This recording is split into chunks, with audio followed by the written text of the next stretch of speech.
Well, all of this is more allegations are beginning to emerge against Donald Trump. Peter Ducey is live outside Trump Tower here in New York City. Peter, does the New York Times have any plans perhaps to revise their story about Trump?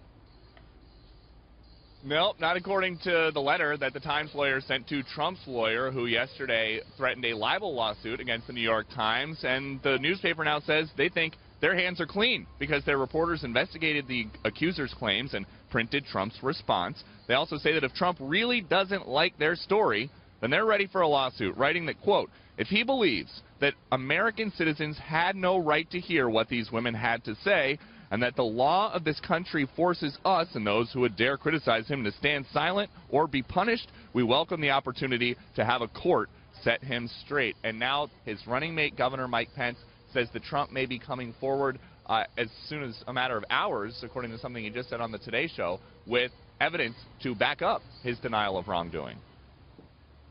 These unsubstantiated allegations that came from the New York Times and People magazine. Donald Trump yesterday publicly. 5 women. Yeah, he's categorically denied these, and there will be more evidence coming out that supports you know, his. That they're making what evidence is coming out? Well, the campaign is working on bringing that information out.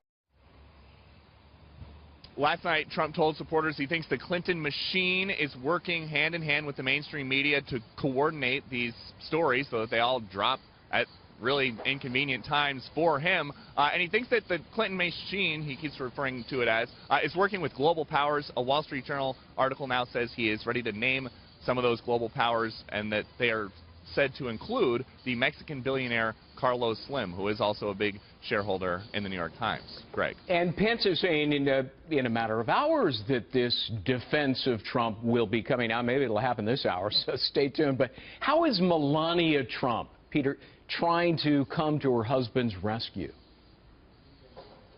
Greg, Mrs. Trump is really picking apart a People magazine writer, Natasha Stoyanov, who described an interaction with Melania as part of her article where she accuses Donald Trump of sexual misconduct. Melania now wants a retraction and an apology, and her lawyer writes that, quote, the true facts are there. Mrs. Trump did not encounter Ms. Stoyanov on the street, nor have any conversation with her. The two are not friends or even friendly. At the time in question, Mrs. Trump would not have even recognized Ms. Stoyanov if they had encountered one another on the street.